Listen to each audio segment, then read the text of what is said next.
Greetings, my dear students. Today, in our second lecture of Unit 3rd, we want to discuss about the classification of elements. Classification of elements का हमने अपने first lecture के अंदर भी study किया था। उसमें जो है फर्स्ट क्लासिफिकेशन हमने की थी डॉर्नियर ट्राइड की, जिसमें थ्री एलिमेंट्स के एक ग्रुप को ट्राइड ग्रुप कहा गया था। तो उस ट्राइड ग्रुप में जो फर्स्ट एलिमेंट और जो लास्ट एलिमेंट है उनके मास को ऐड करके उनका सम निकाला गया, तो वो मेटल एलिमेंट के इक्वल आया। तो वो किसके अकॉर्डिंग थे? Tried group increasing atomic mass के अकॉर्डिंग थे।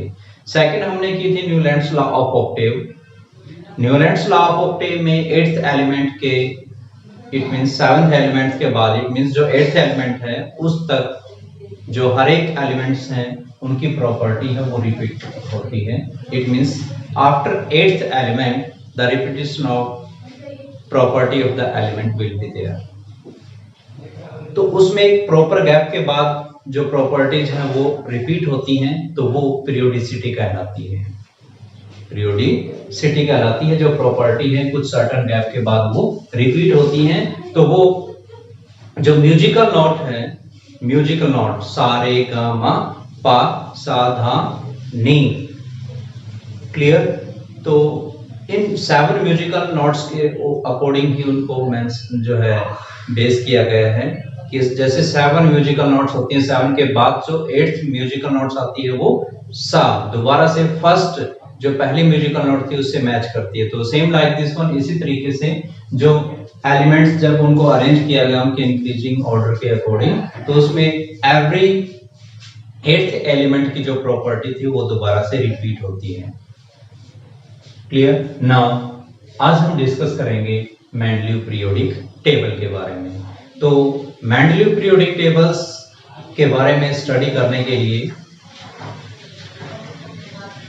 इसमें जो सबसे पहले जो मेंडलीव पीरियोडिक टेबल थी, इसके अंदर लगभग जो है 1905 में 1905 इस ईयर में मेंडलीव की जो टेबल है उसको पब्लिश किया गया था। 1905 में जो है मेंडलीव की पीरियोडिक टेबल पब्लिश हुई। तो हम मेंडलीव पीरियोडिक टेबल के बारे में कुछ एक पॉइंट्स को यहाँ पे डिस्कस करेंगे। तो वो मेंडलीव पीरियोडिक टेबल्स की, तो यहाँ पे जो हमने अपनी 10th क्लास में भी स्टडी किया था,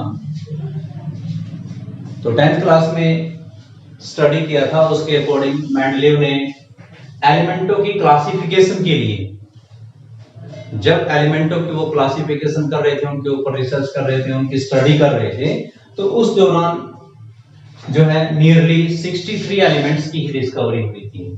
क्या हुई थी? 63 एलिमेंट्स, नियरली 63 एलिमेंट्स की ही डिस्कवरी हुई थी।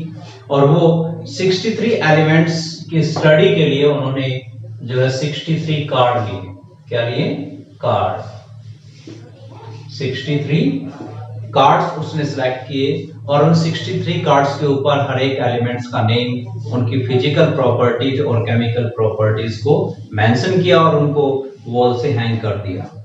जब उनकी स्टडी की उन्होंने फिजिकल और केमिकल प्रॉपर्टीज को स्टडी किया, तो फिजिकल और केमिकल प्रॉपर्टी को स्टडी करने के बाद जिनकी प्रॉपर्टी एक जैसी थी उनको एक ग्रुप के अंदर, जिनकी प्रॉपर्टी डिफरेंट थी उनको डिफरेंट ग्रुप के अंदर। इस तरीके से जब उन्होंने 63 एलिमेंट्स को अरेंज किया तो उन्होंने पाया कि वो 63 एलिमेंट्स उस पीरियोडिक टेबल के अंदर एडजस्ट हो गए हैं और एक प्रॉपर गैप के बाद उनकी जो प्रॉपर्टीज है वो भी रिपीट हो रही है।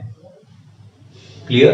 तो यहाँ पे जब उन 63 एलिमेंट्स को उसने जो है इस तरीके से अरेंज किया और अरेंज करने के बाद उनकी फिजिकल और केमिकल प्रॉपर्टीज का जो बेस उन्होंने लिया था, उस फिजिकल प्रॉपर्टीज में क्या था?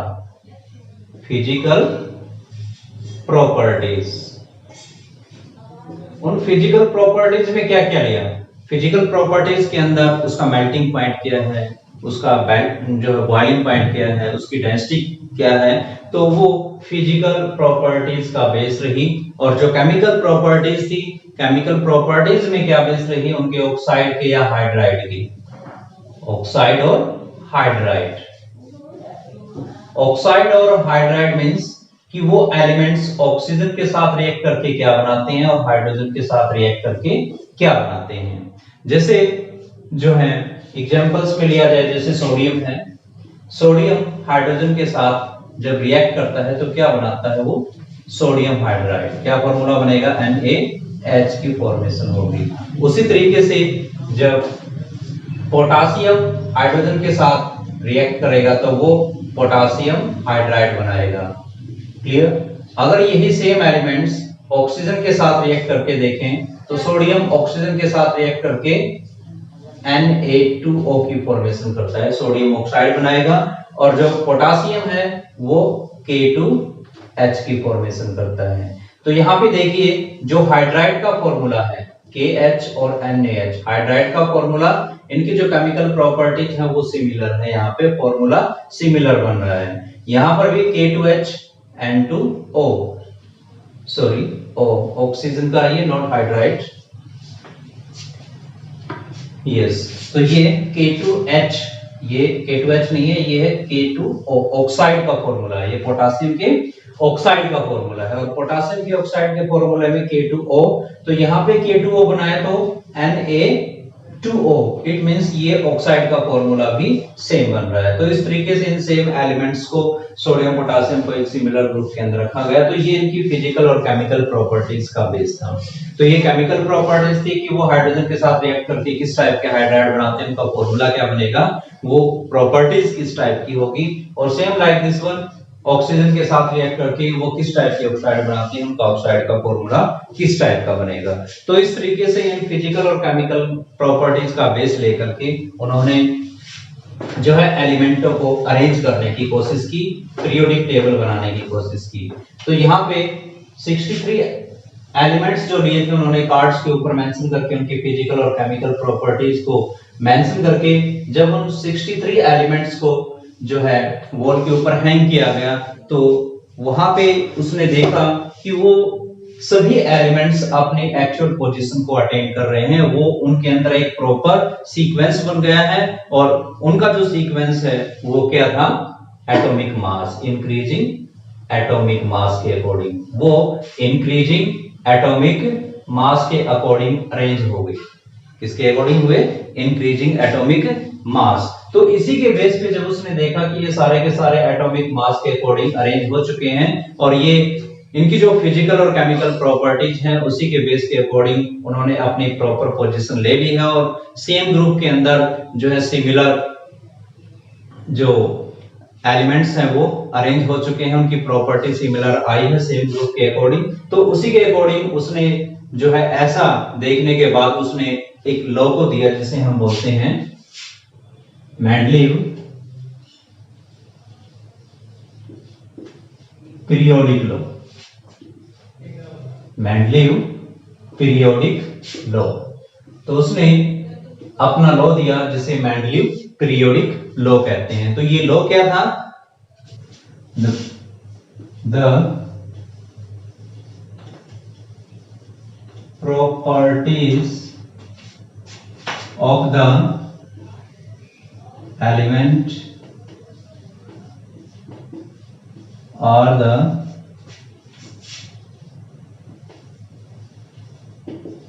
periodic function of their atomic mass, atomic mass और वेट। तो इसे हम ये मेंडलीव पीरियोडिक लॉ था। तो मेंडलीव पीरियोडिक लॉ के अकॉर्डिंग क्या था, properties of the elements are the periodic function of their atomic mass. यानी इसके अकॉर्डिंग क्या है ये पीरियोडिक लॉ, ये कहता है कि उन एलिमेंट्स को एटॉमिक मास के अकॉर्डिंग अरेंज किया गया है और जब उन्होंने एटॉमिक मास के अकॉर्डिंग अरेंज किया तो एक प्रॉपर डेफिनेट गैप के बाद वही सेम प्रॉपर्टी दोबारा से रिपीट होती है, उसे ही हम मेंडलीव पीरियोडिक लॉ कहते हैं। और इस मेंडलीव पीरियोडिक लॉ के अंदर जो मेंडलीव ने अपनी पीरियोडिक टेबल की फॉर्मेशन की थी उसका मेन बेस क्या था, इंक्रीजिंग एटॉमिक मास। उस पीरियोडिक टेबल के अंदर जितने भी एलिमेंट्स थे उन एलिमेंट्स को उसने इंक्रीजिंग एटॉमिक मास के अकॉर्डिंग अरेंज किया, और मेंडलीव को ही जो है फादर ऑफ पीरियोडिक टेबल कहा जाता है, क्योंकि सबसे पहले लगभग मैक्सिमम एलिमेंट्स को पीरियोडिक टेबल के अंदर अरेंज करने की कोशिश मेंडलीव की रही है। तो मेंडलीव ने जो है क्लासिफिकेशन ऑफ एलिमेंट्स के अंदर एक जो है इंपॉर्टेंट रोल प्ले किया है, जिससे जो है पीरियोडिक टेबल की फॉर्मेशन हो सकी। क्लियर? तो इस पीरियोडिक टेबल का मेन फंक्शन क्या था, मेन बेस क्या था, एटॉमिक मास था। तो मेंडलीव ने जो अपनी पीरियोडिक टेबल बनाई थी उस टेबल के अंदर 9 वर्टिकल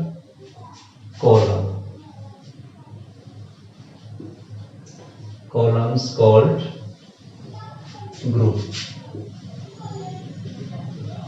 groups, और सेकंड क्या था, 7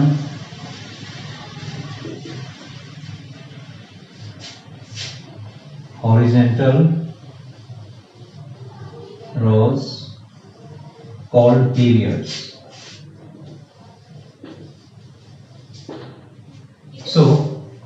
जो मेंडलीव पीरियोडिक टेबल थी उस मेंडलीव पीरियोडिक टेबल के अंदर मेंडलीव ने 9 वर्टिकल कॉलम्स मेंशन किए, और उन 9 वर्टिकल कॉलम्स को कहा जाता है ग्रुप। जो 9 वर्टिकल कॉलम्स थे उसमें कौन कौन से थे, 0 group, then 1, second group, third, fourth, fifth, sixth, 7, 8।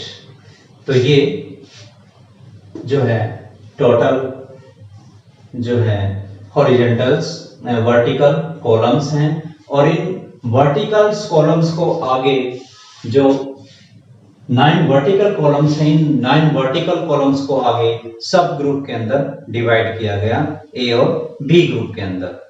किस किस में, ए और बी ग्रुप के अंदर।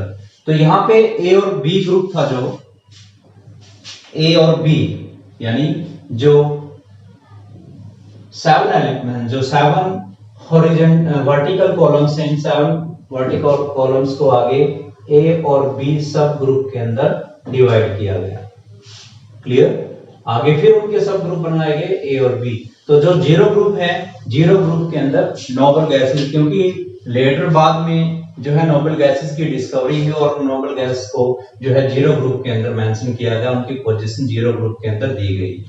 देन 8 जो 8th ग्रुप है, इसको किसी सब ग्रुप में डिवाइड नहीं किया गया था, बल्कि इसके अंदर 3 एलिमेंट्स का 3 एलिमेंट्स के 3 सेट थे, जिसमें टोटल 9 एलिमेंट्स को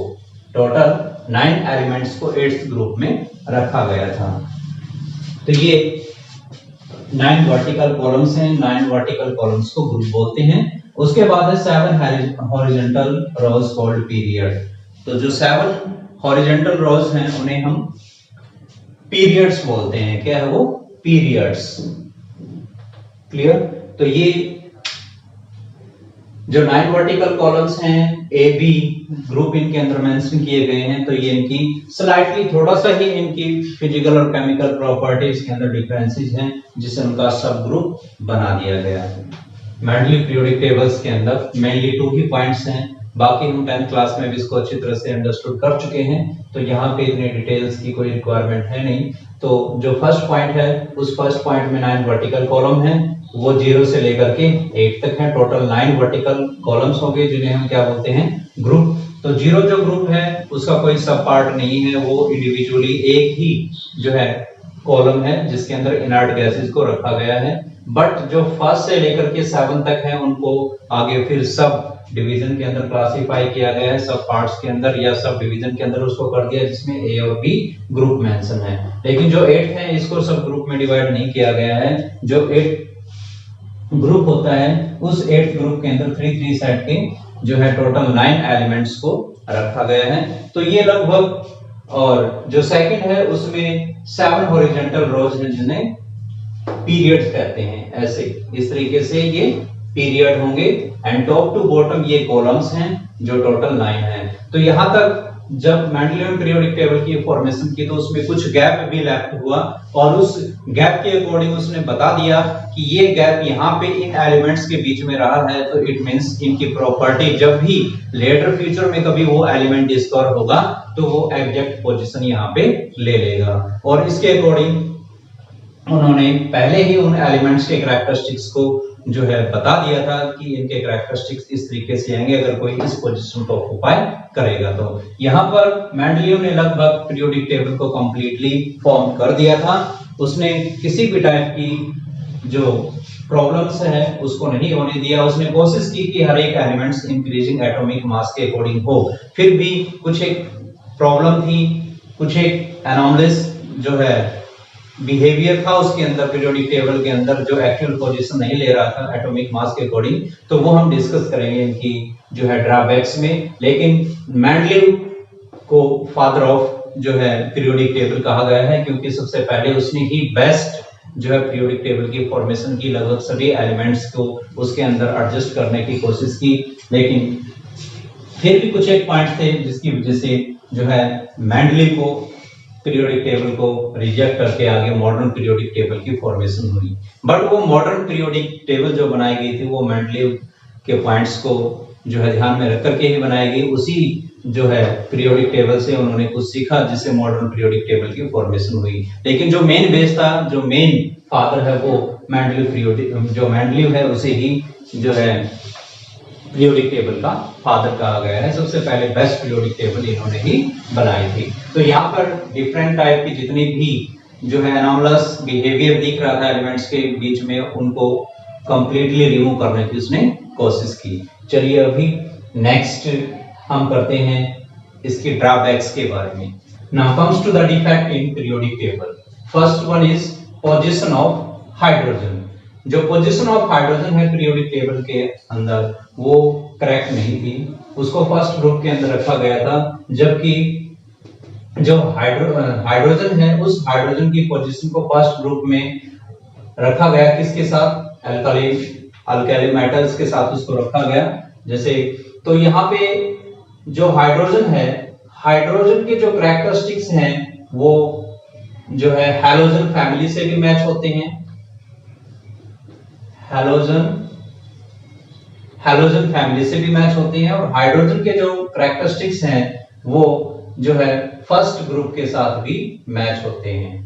क्लियर? जो एल्काली मेटल्स हैं, सोडियम है, पोटासियम है, तो उनकी कैटेगरीज में हाइड्रोजन को पीरियोडिक टेबल के अंदर रखा गया है, जबकि उसके कैरेक्टरिस्टिक्स जो है हैलोजन फैमिली से भी मैच होते हैं। तो इस वजह से जो है हाइड्रोजन की पोजीशन यहाँ पे करेक्ट नहीं है कि उसको जो है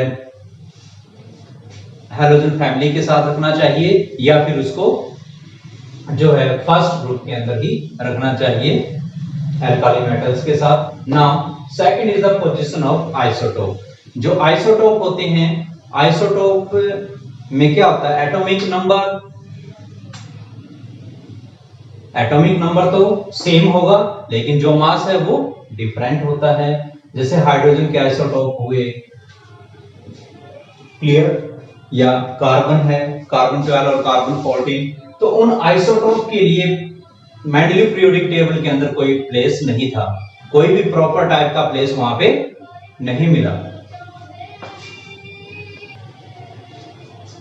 सो जो पोजीशन ऑफ आइसोटोप है वो भी करेक्ट नहीं हो सकी। इट मींस आइसोटोप को वहां पे कोई स्पेस नहीं मिला। कहां पे स्पेस नहीं मिला? मेंडलीव पीरियोडिक टेबल के अंदर। जैसे कार्बन 12 है तो कार्बन 14 भी है, तो कार्बन 14 और कार्बन 12 इन दोनों के लिए सेपरेट ग्रुप कहीं पर नहीं था।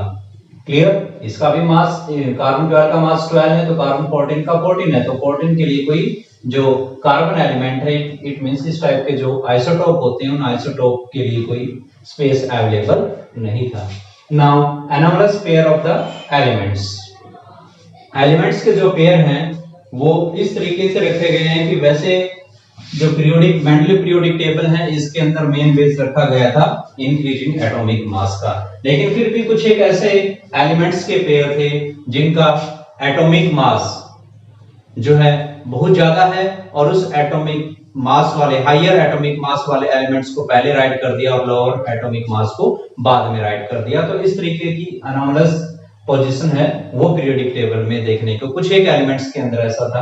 Now position of lanthanide and actinide, position of lanthanide and actinide. जो लैंथेनाइड और एक्टिनाइड ये लेटर डिस्कवर हुए, तो इन लैंथेनाइड और एक्टिनाइड की जो स्पेस है वो प्रॉपर स्पेस जो पीरियोडिक टेबल का मेन फ्रेम होता है, उस मेन फ्रेम के अंदर लैंथेनाइड और एक्टिनाइड को कोई पोजीशन ही नहीं मिली, बल्कि इनको पीरियोडिक टेबल के बॉटम में टू सेपरेट जो है ग्रुप मेंशन कर दिए गए, वहां पे टू सेपरेट रो बना दी गई और उन टू सेपरेट रो के अंदर लैंथेनाइड और एक्टिनाइड को रखा गया। लेकिन पीरियोडिक टेबल के अंदर मेन जो फ्रेम है उसके अंदर इनको कोई अपनी पोजीशन नहीं मिली।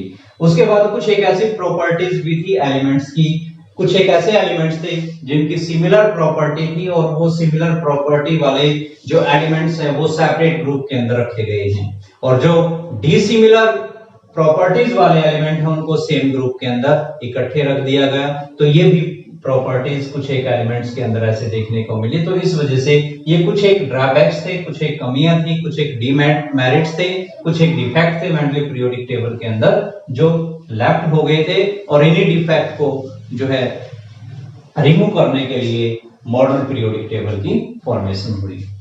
तो यहां तक हमारा मेंडली पीरियोडिक टेबल तक हमारा जो टॉपिक है वो कंप्लीट होता है, और ये एक तरीके से बेसिक टॉपिक्स ही है जो हम 10th क्लास से स्टडी करते हुए आ रहे हैं। तो यहां तक आप जो है सभी क्लासिफिकेशंस को स्टडी करेंगे, रिवाइज करेंगे। Okay, thank you, have a nice day.